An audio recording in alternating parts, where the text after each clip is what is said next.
The wind howled like 1,000 dying wolves as Violet Reed stumbled through the deepening snow, her bare hands clutching the thin shawl around her swollen belly. Blood seeped from a cut above her eye where her husband's father had struck her, before shoving her out into the February blizzard of 1873. His words still ringing in her ears about how she had trapped his son and brought shame to their family. Her feet were numb inside her worn boots, and every step through the drifts felt like wading through quicksand as the storm intensified around the outskirts of Silver City, New Mexico, a place that rarely saw such severe winter weather, but was now being punished by nature's cruel whim. She had nowhere to go, no family to turn to, and the baby inside her kicked weakly as if sensing her desperation. Violet had married Raymond Caldwell 3 months ago after a brief courtship that seemed like a dream, but the dream had turned into a nightmare when his family discovered she had been working in a saloon before they met. It did not matter that she had only served drinks and kept her dignity intact. To them, she was ruined goods, and when she became pregnant almost immediately after their wedding, Raymond's father convinced his weak-willed son that the child could not possibly be his, that she must have been carrying it before they married. Raymond had believed his father over his own wife, and tonight, while Raymond was away on business in Santa Fe, his father had taken matters into his own hands. Her legs gave out after what felt like hours of walking, though it might have been only minutes. Time lost all meaning in the blinding white chaos. Violet collapsed into a snowdrift, her body curling protectively around her unborn child as consciousness began to slip away. The cold felt almost warm now, which some distant part of her mind knew was a terrible sign. She thought of her mother, dead these 5 years, and wondered if she would see her soon. The baby gave one more small kick, and Violet whispered an apology into the screaming wind before darkness claimed her.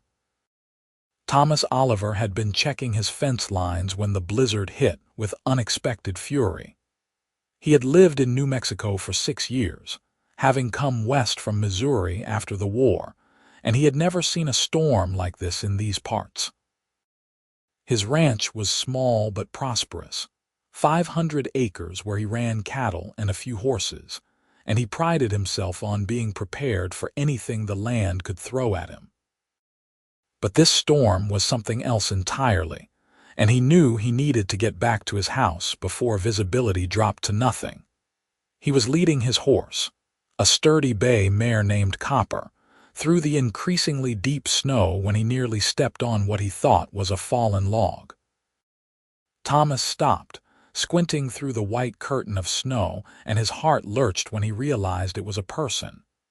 He dropped to his knees immediately, brushing snow away from a woman's face, pale and blue-tinged but still breathing. She was unconscious, her body already half buried, and Thomas knew without a doubt that she would be dead within the hour if he left her here. "Jesus Christ," he muttered, checking her pulse at her throat. It was weak but present. He pulled his heavy coat off and wrapped it around her, then carefully scooped her into his arms. She was light despite her obvious pregnancy, and Thomas felt a surge of anger at whoever had let a woman in her condition end up out here in this storm. His house was at least 5 miles away, maybe more with the drifts, and the wind was strong enough that riding Copper while carrying the woman would be impossible. The horse might lose her footing, and they would all end up dead. Thomas made a decision that he knew might cost him his own life. He settled the woman more securely in his arms, her head lolling against his chest, and began to walk. Copper followed faithfully behind him, and Thomas focused on putting one foot in front of the other. The woman's breathing was so shallow he had to keep checking to make sure she was still alive, adjusting his grip to keep her face protected from the wind. His arms burned with the effort, and his legs felt like lead, but Thomas had carried wounded men through worse during the war, and he would be damned if he let this woman die.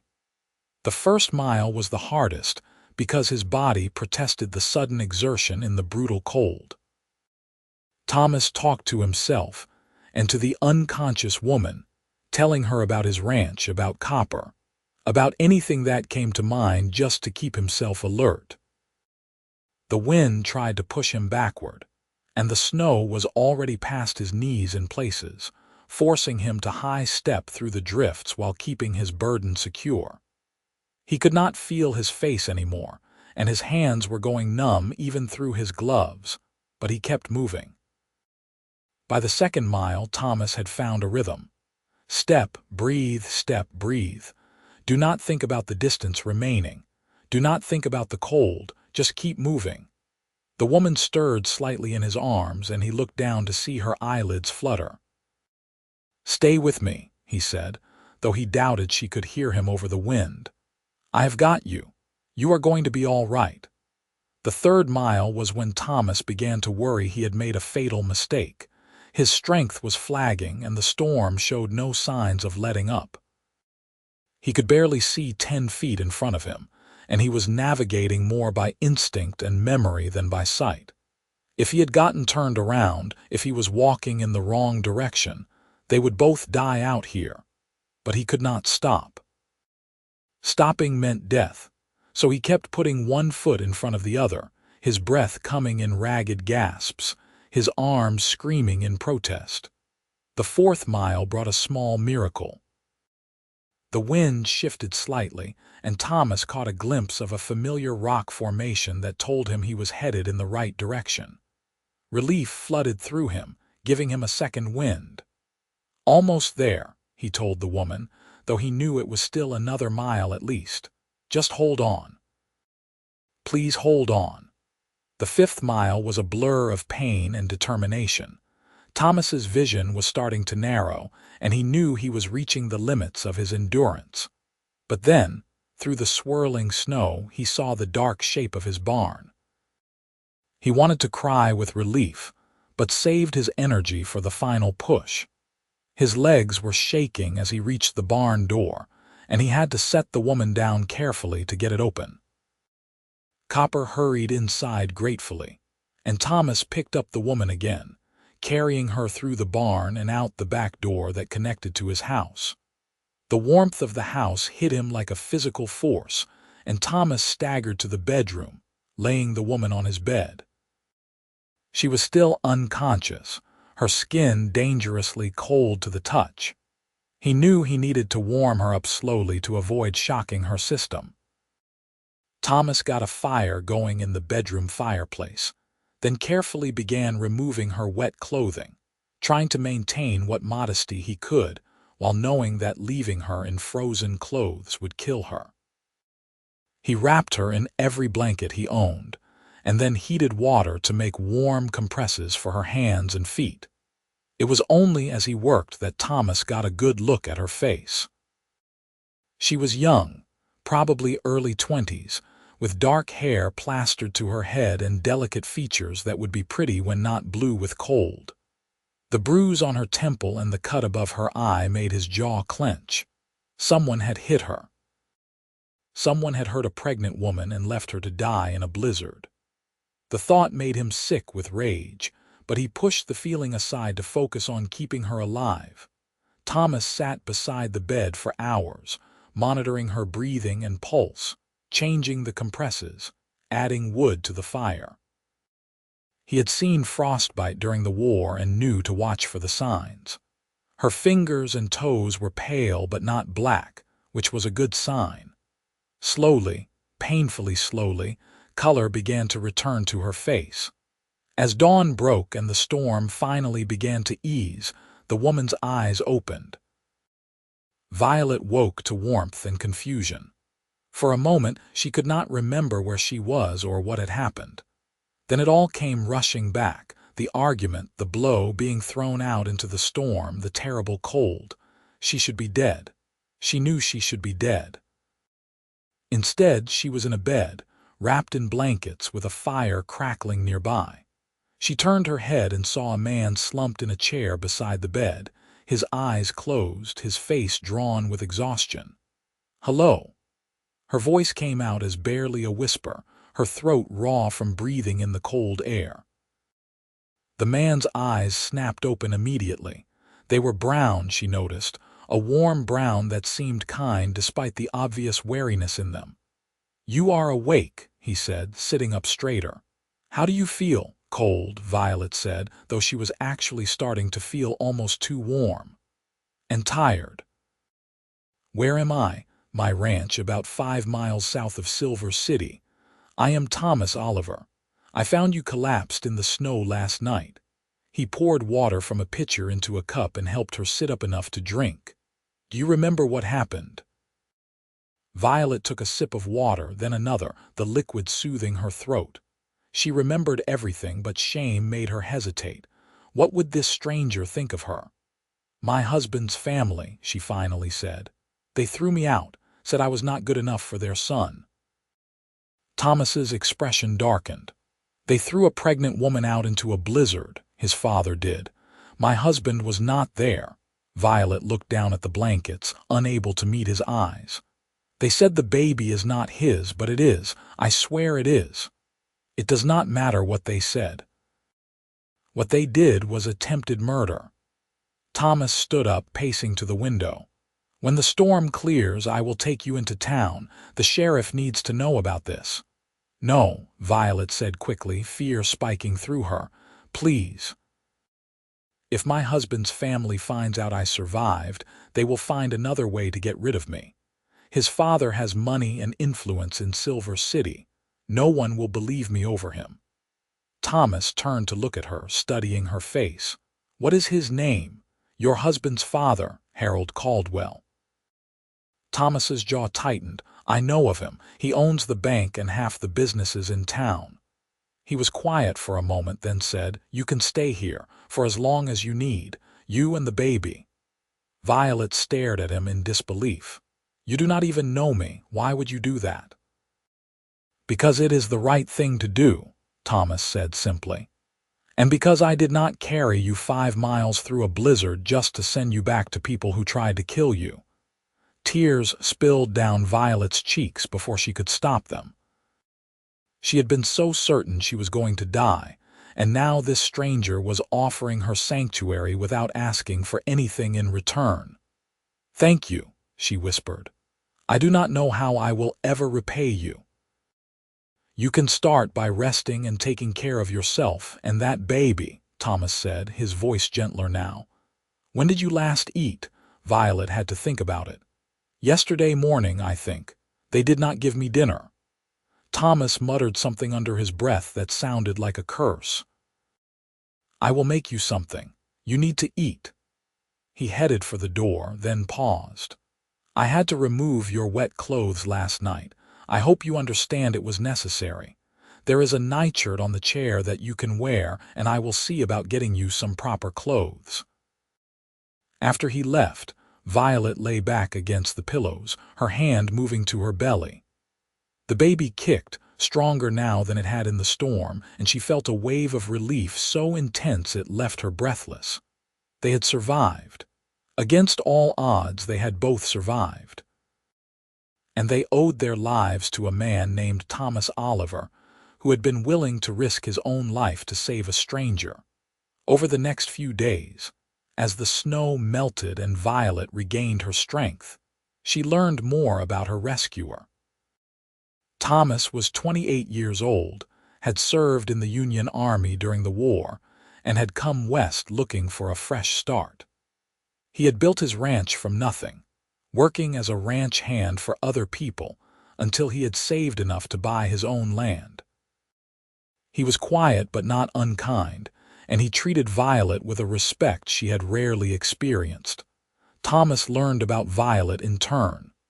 She was 22, had grown up in Texas, and had lost both her parents by the time she was 17. She had made her way to New Mexico working various jobs, never staying in one place too long, until she met Raymond Caldwell. He had seemed so different from the rough men she usually encountered, educated, and well-spoken, and she had believed him when he said he loved her. The betrayal of his abandonment, his willingness to believe his father's lies over her truth, cut deeper than the physical pain of being thrown out into the storm. "He was my husband," Violet said one evening as she and Thomas sat by the fire. She was well enough now to be up and about, though Thomas insisted she not overdo it. "He promised to love and protect me, and when his father told him to choose between me and his family, he chose them without even a fight." "Then he is a fool," Thomas said, looking up from the piece of tack he was mending. "And a coward." Violet smiled sadly. "Perhaps, but he is also the father of my child, or he is supposed to be." "Blood does not make a father," Thomas said with conviction. "Being there does, caring does." "A man who throws his pregnant wife to the wolves has no claim to the title of father." His words settled something inside Violet, a tight knot of guilt she had been carrying. She had been blaming herself, wondering what she could have done differently, how she could have made Raymond stand up to his family. But Thomas was right. Raymond had made his choice, and it said everything about his character. As winter gradually gave way to early spring, Violet settled into a routine at the ranch. She insisted on helping despite her pregnancy, cooking meals and mending clothes, and doing whatever tasks she could manage. Thomas protested at first, worried about her overdoing it, but Violet needed to feel useful. She needed to feel like she was earning her place rather than being a burden. Thomas found himself looking forward to coming back to the house at the end of each day. For 6 years, he had lived alone, and while he had never minded the solitude, there was something comforting about having another person's presence. Violet was easy to talk to, with a quick wit and a laugh that seemed to light up the room. He tried not to think about how pretty she looked in the simple dresses he had bought for her in town, or how domestic it felt to sit across from her at meals. She was pregnant with another man's child and technically still married. Any thoughts beyond keeping her safe and helping her get back on her feet were inappropriate. But as the weeks passed, Thomas found those inappropriate thoughts becoming harder to suppress. He noticed the way Violet's eyes lit up when she smiled. He noticed how gentle her hands were when she tended the garden she had started behind the house. He noticed how brave she was, never complaining about her situation, always looking forward rather than dwelling on what had been done to her. And he noticed how his heart seemed to beat a little faster whenever she was near. Violet was having similar struggles. She had convinced herself after Raymond's betrayal that she would never trust another man, never allow herself to be vulnerable again. But Thomas made it difficult to maintain that resolve. He was everything Raymond had pretended to be: honorable, strong, genuinely kind. He never made her feel like a burden or like she owed him anything beyond basic courtesy. He talked to her like an equal, valued her opinions, and treated her pregnancy not as a shameful secret, but as something natural and worthy of celebration. She was falling in love with him, and that terrified her. She was still legally married, carrying another man's child and completely dependent on Thomas's charity. What right did she have to feelings for him? What if he saw her as nothing more than a responsibility, a good deed to be performed? The thought of making herself vulnerable again, especially when she had so much to lose, kept her silent about her growing feelings. One afternoon in late March, Violet was hanging laundry when she heard the sound of horses approaching. She looked up to see 3 riders coming toward the house, and her blood ran cold when she recognized the man in the lead. Harold Caldwell sat tall in his saddle, his silver hair gleaming in the sun, his expression hard.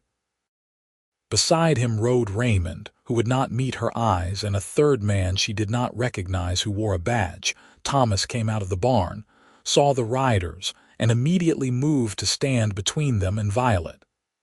"This is private property," he said, his voice calm but firm. "State your business." "I am Harold Caldwell," the older man said, as if his name should mean something. "That woman is my daughter-in-law, and she ran away from my son's house. I have brought the sheriff to escort her back where she belongs." "She did not run away," Thomas said. "You threw her out into a blizzard and left her to die. I found her half frozen 5 miles from anywhere." The sheriff, a middle-aged man with a weather-beaten face, looked uncomfortable. "Is that true, Mrs. Caldwell?"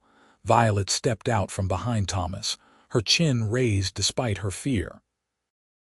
"Every word. Harold Caldwell struck me and threw me out of the house during the worst of the storm.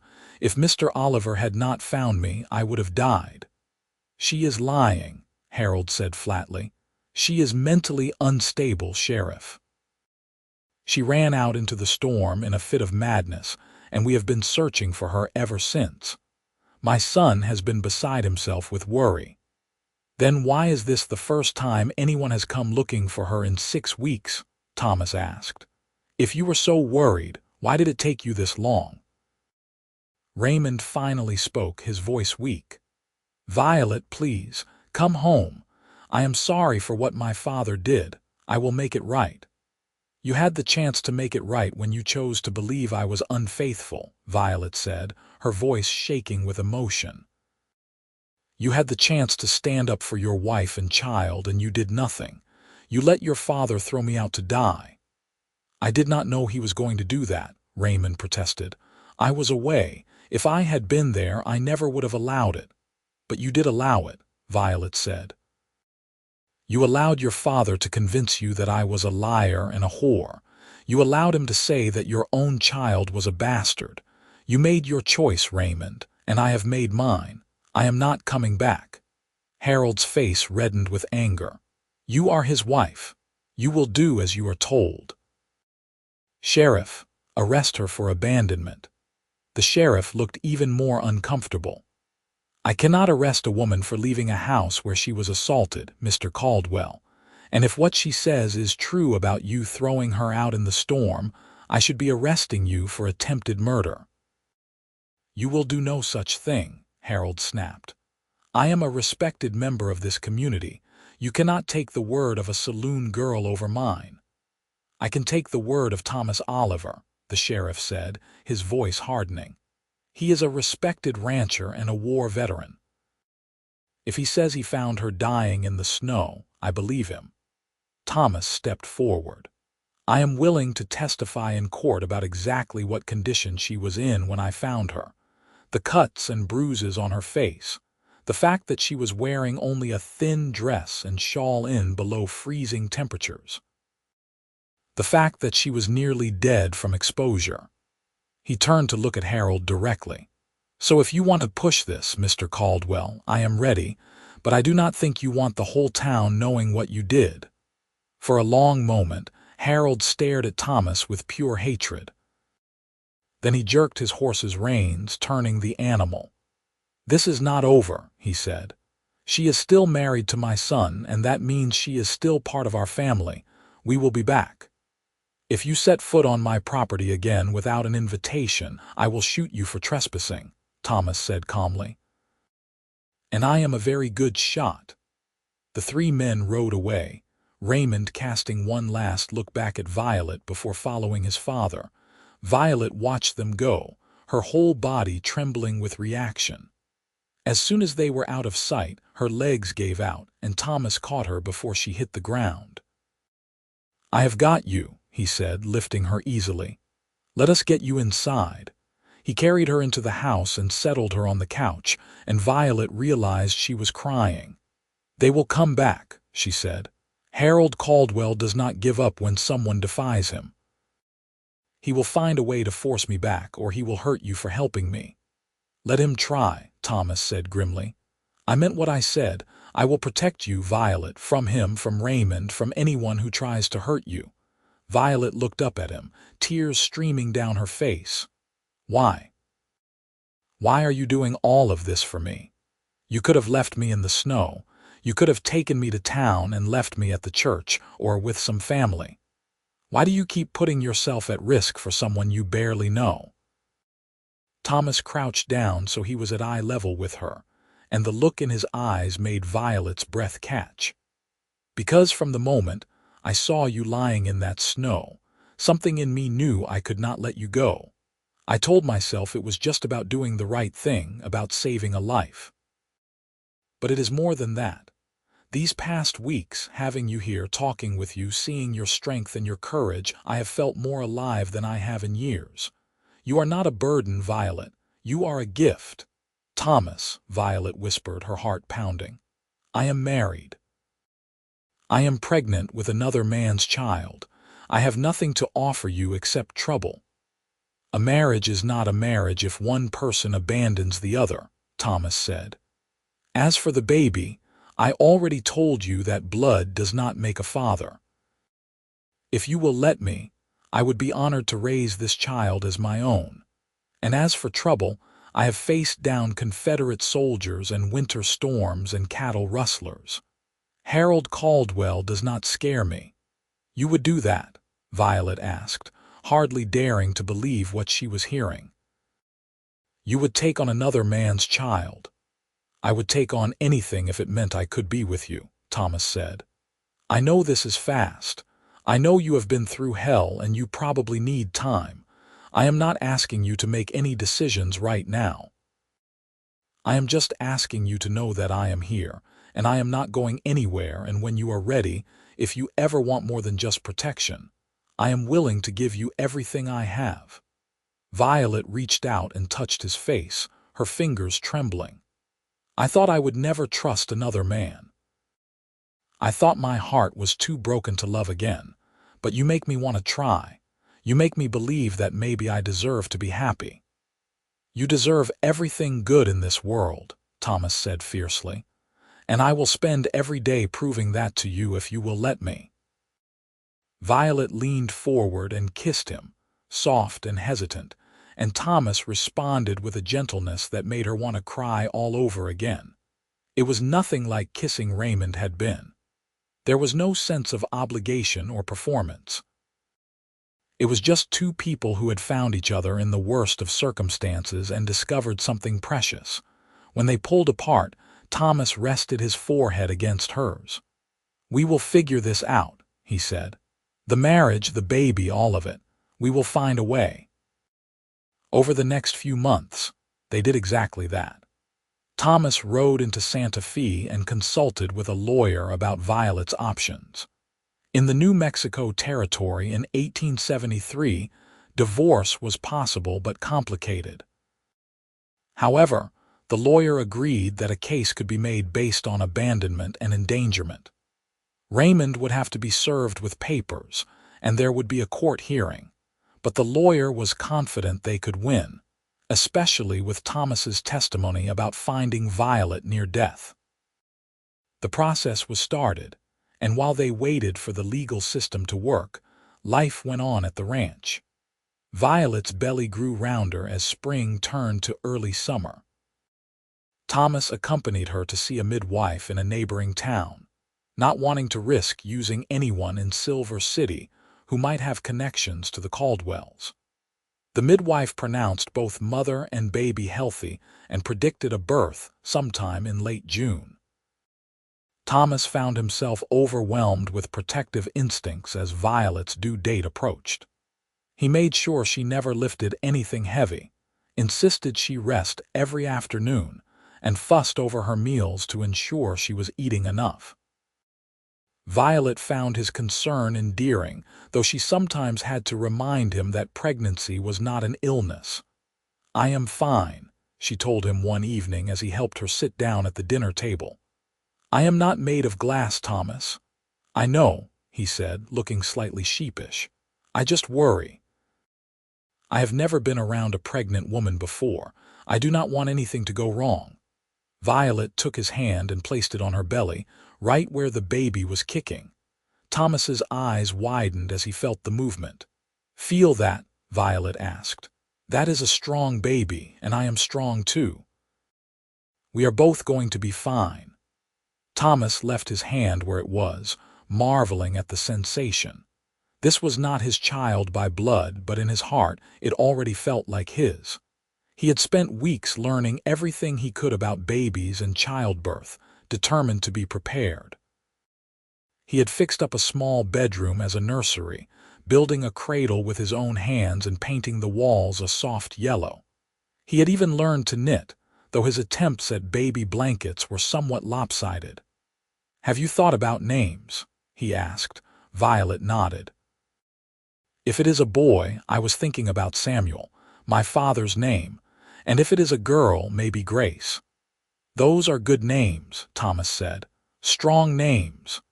The baby decided to arrive on a warm June evening just as the sun was setting. Violet had been feeling odd all day, a persistent ache in her back that she had tried to ignore. When her water broke, she and Thomas both panicked for a moment before training took over. Thomas had already arranged for the midwife to stay at a nearby ranch for the last few weeks of Violet's pregnancy, and he rode there at a gallop, returning with the older woman within the hour. The labor was long and difficult. Thomas stayed with Violet the entire time, letting her squeeze his hand until he thought the bones might break, wiping her face with cool cloths, murmuring encouragement. The midwife assured them that everything was progressing normally, but Thomas felt helpless watching Violet in pain and being unable to do anything to stop it. "I cannot do this," Violet gasped at one point, exhausted and tears streaming down her face. "It hurts too much. I cannot." "Yes, you can," Thomas said firmly. "You are the strongest person I know. You survived a blizzard, Violet. You can survive this." "You survived it too," Violet said, managing a weak smile. "You carried me 5 miles. And I will carry you through this too," Thomas promised. Just after midnight, a baby's cry filled the room. "It is a girl," the midwife announced, placing the squalling infant on Violet's chest. "A healthy baby girl." Violet looked down at her daughter, this tiny perfect person who had somehow grown inside her, and felt her heart expand with love so fierce it hurt. The baby had a tuft of dark hair and the bluest eyes Violet had ever seen, and she was beautiful. "Grace," Violet whispered, touching the baby's tiny hand. "Hello, Grace." Thomas looked at mother and daughter, both healthy and safe, and felt something shift in his chest. He had thought he understood what it meant to love someone, but this was different. This was seeing his whole world in one bed, everything that mattered contained in 2 people. "She is perfect," he said, his voice rough with emotion. "You both are." The midwife stayed for 3 days, teaching Violet how to nurse and care for the baby, making sure there were no complications. When she finally left, she gave Thomas a knowing look. "You are good with them," she said. "Not many men would be so attentive to a woman and child that are not their own." "They are mine," Thomas said simply. "Maybe not by blood, but in every way that matters, they are mine." The summer passed in a blur of sleepless nights and babies' cries, and the profound joy of watching Grace grow. She was a good baby, content and curious, and she seemed to thrive in the peaceful environment of the ranch. Violet recovered her strength quickly, and she bloomed in her new role as mother. Thomas was besotted with both of them, always finding excuses to hold Grace, talking to her constantly even though she could not possibly understand him. In August, the divorce papers were finally approved. A notice had been published in the Santa Fe newspaper announcing the hearing, as required by law, but neither Raymond nor his father appeared to contest it. The judge granted Violet a divorce on the grounds of abandonment and endangerment, and just like that, she was free. Thomas proposed the same day the papers came through. He did it simply, without any grand gestures, because that was not his way.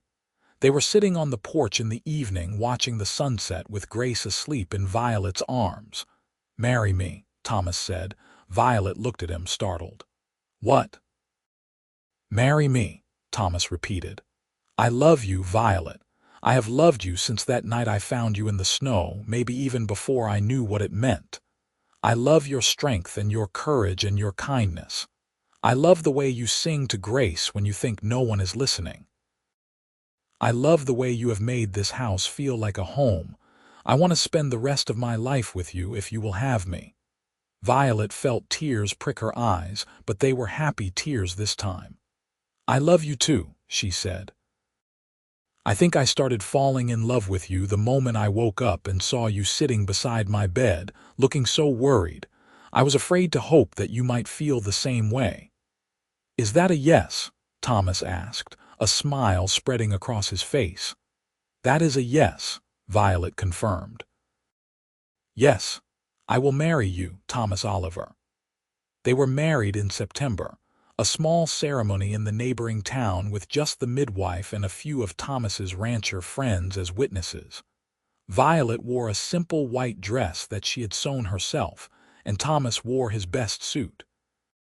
Grace, now 3 months old, was held by the midwife during the ceremony and made small cooing sounds that everyone agreed were very appropriate for a wedding.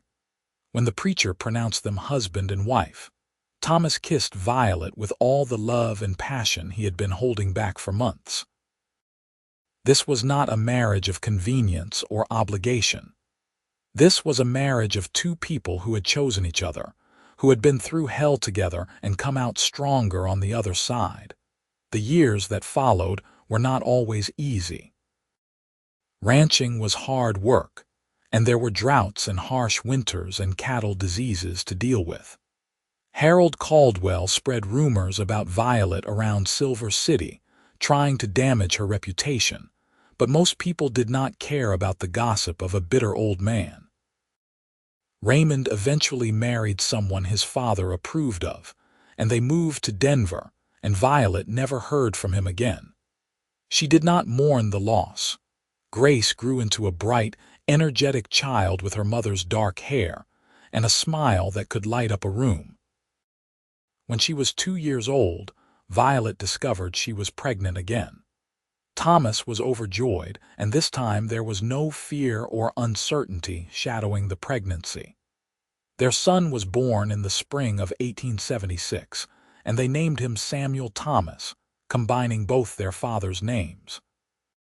2 years after Samuel came another daughter, Emma, and 3 years after that, a third daughter they named Rose.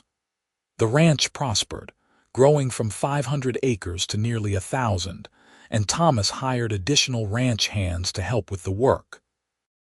The house was expanded to accommodate their growing family, with bedrooms added for each child and a larger kitchen where they could all gather for meals. Grace never knew any father but Thomas, and when she was old enough to understand, Violet told her the truth about her birth. Grace listened solemnly to the story of the blizzard and Thomas carrying Violet 5 miles to safety, and then she wrapped her arms around Thomas's neck and said, "You are my real papa. You are the one who saved us." The children grew up hearing the story of how their parents met, a tale that seemed almost like a fairy tale in the retelling. They heard about the blizzard and the 5-mile walk, and the moment their father looked at their mother and knew he could not let her go. It became family legend, the kind of story that got told at gatherings and passed down through generations. Violet sometimes thought about that night in the snow, how close she had come to dying. She thought about Harold Caldwell throwing her out and Raymond doing nothing to stop it. And while she could not quite bring herself to be grateful for what had happened to her, she was grateful for where it had led. If she had not been thrown out into that blizzard, she never would have met Thomas. She never would have known what real love felt like. "You ever regret it?" Thomas asked her one night as they sat on their porch, watching their children play in the yard. Grace was 14 now, helping her younger siblings catch fireflies in jars. "Do you ever regret how we came together?"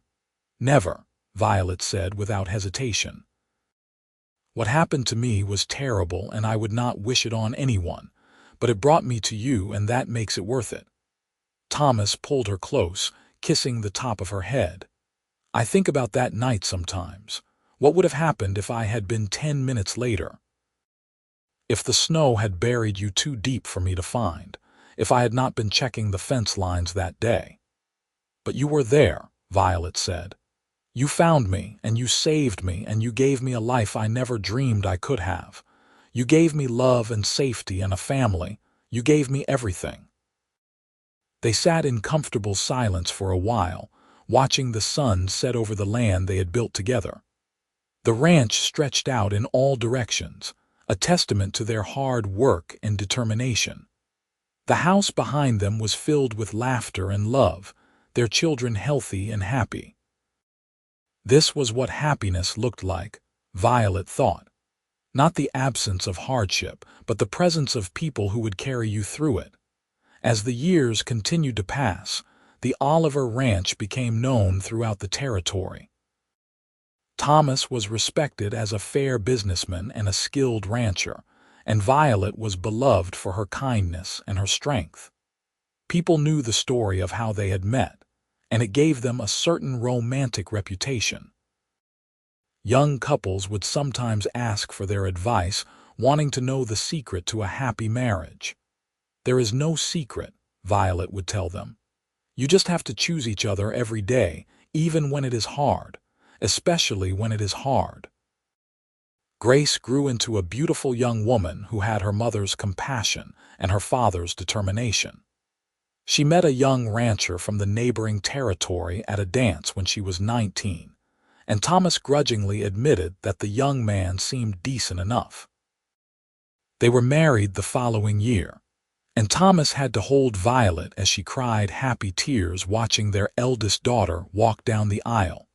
Samuel became a skilled horseman and took over more and more of the ranch operations as Thomas got older. He was steady and reliable, with a good head for business, and Thomas knew the ranch would be in good hands when he eventually passed it on. Emma was the wild one, always getting into mischief, but with a heart of gold and a fierce loyalty to her family. Rose was the quiet one, always reading books and dreaming of faraway places, but she loved the ranch as much as any of them. In 1889, Harold Caldwell died of a heart attack. Violet heard the news with mixed feelings. She did not mourn him, not after what he had done, but she did not celebrate his death either. He had been a bitter, controlling man who had nearly killed her, but in a strange way she owed him. If he had not thrown her out into that blizzard, she never would have found her true home. Raymond sent a letter a few months after his father's death, the first communication Violet had received from him in 16 years. In it, he apologized for what had happened, said he had been weak and foolish, and asked if she could ever forgive him. Violet showed the letter to Thomas, and they discussed it at length. "What do you want to do?" Thomas asked. Violet thought about it for a long time. She thought about the girl she had been, desperate for love and willing to accept whatever scraps of affection Raymond offered. She thought about the woman she had become, strong and confident and secure in the knowledge that she was valued. "I can forgive him," she finally said. "Not for his sake, but for mine. I do not want to carry that anger anymore, but I do not want to see him or have anything to do with him. That chapter of my life is closed." She wrote back a brief letter saying as much, and she never heard from Raymond again. It felt like closing a door that should have been closed long ago, and Violet felt lighter for it. The 1890s brought change to New Mexico. The railroad expanded, connecting previously isolated communities. Silver City grew from a small mining town into a proper city. The wild, untamed quality of the West was slowly being replaced by civilization and progress. Thomas and Violet watched these changes with interest, adapting where necessary but holding firm to the values and lifestyle they had built. Grace had 3 children of her own, and Violet delighted in being a grandmother. She saw so much of herself in Grace's oldest daughter, a serious little girl with dark eyes who asked constant questions.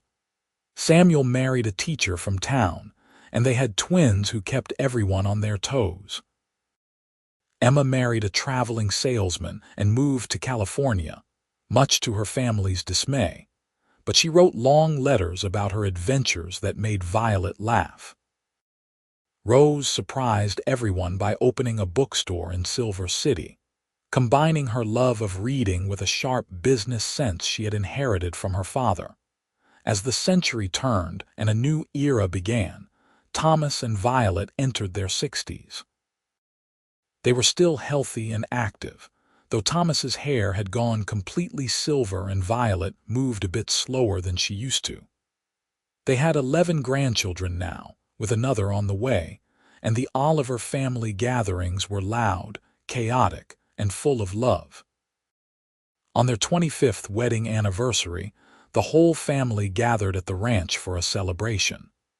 There was food and music and dancing, and at one point, someone asked Thomas to tell the story of how he and Violet met.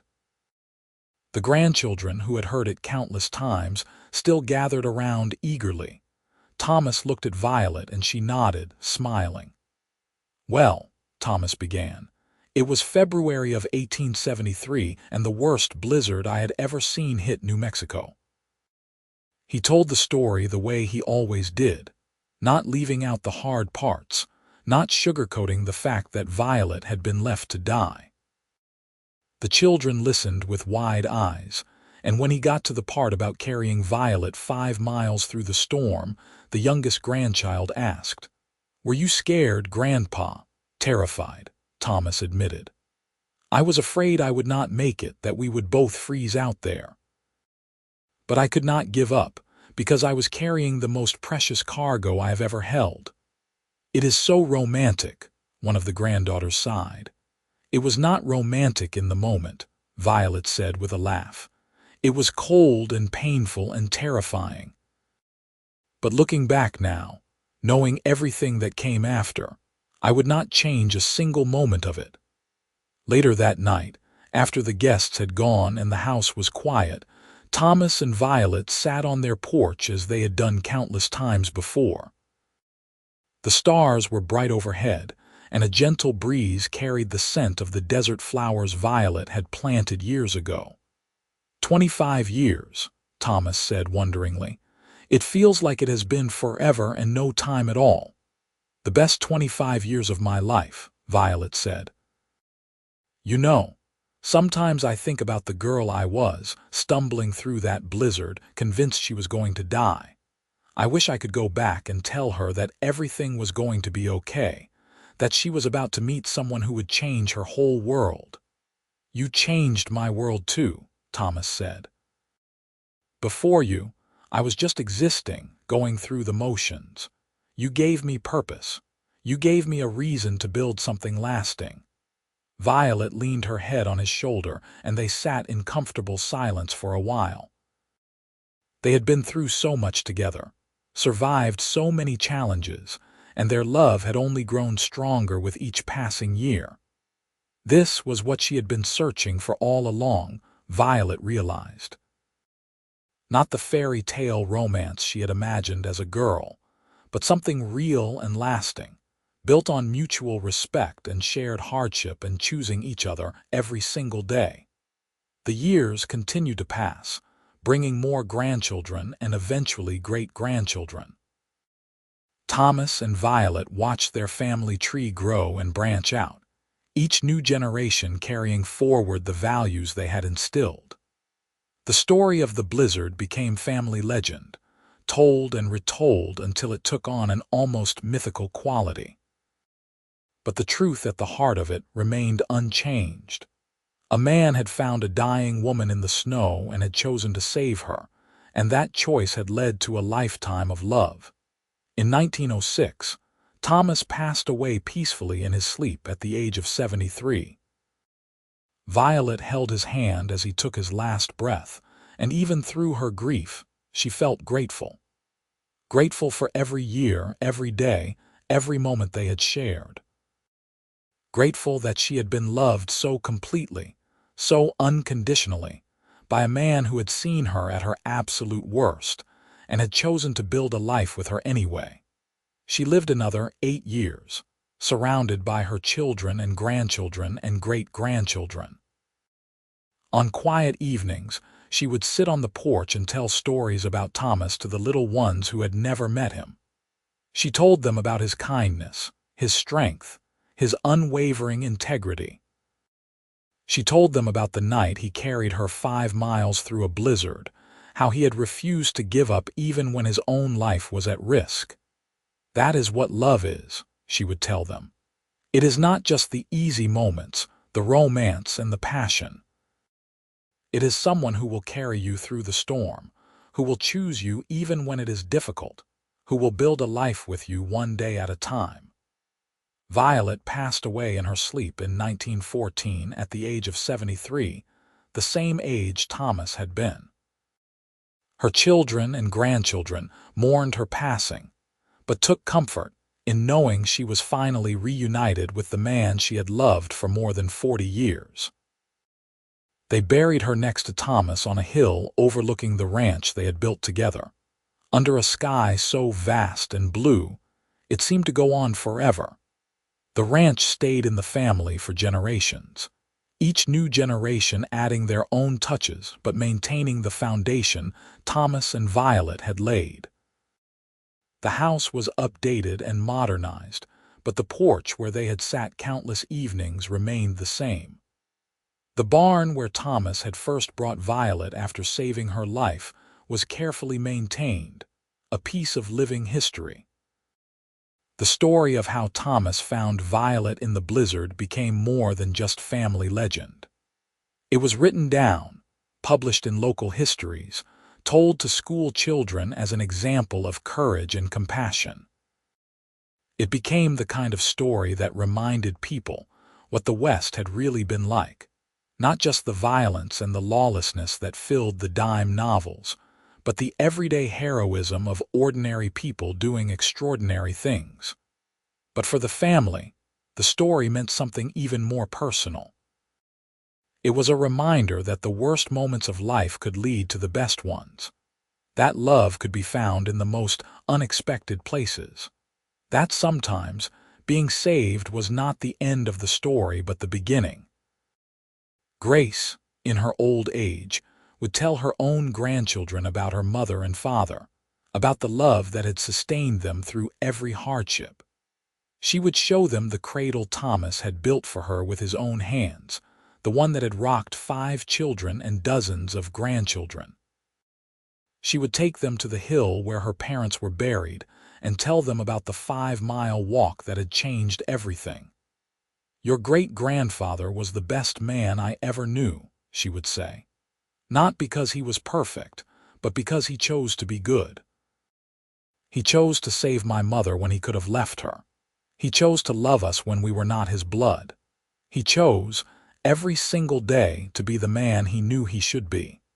And your great-grandmother, she chose to trust again after being betrayed. She chose to love again after being hurt. She chose to build a life instead of dwelling on the pain of the past. That is their legacy. That is what they want us to remember." And so the story lived on, passed down through generation after generation, a testament to the power of compassion and the enduring strength of love. The blizzard that was meant to kill Violet had instead led her to life, to love, to a family that would span generations. The 5 miles Thomas carried her became a metaphor for marriage itself, for the way partners carry each other through the difficult times, refusing to give up even when the path seems impossible. In the end, that was what mattered. Not the hardship they had faced, but how they had faced it together. Not the obstacles in their path, but how they had overcome them. Not the way their story began with cold and fear and near death, but the way it unfolded with warmth and love and a lifetime of choosing each other.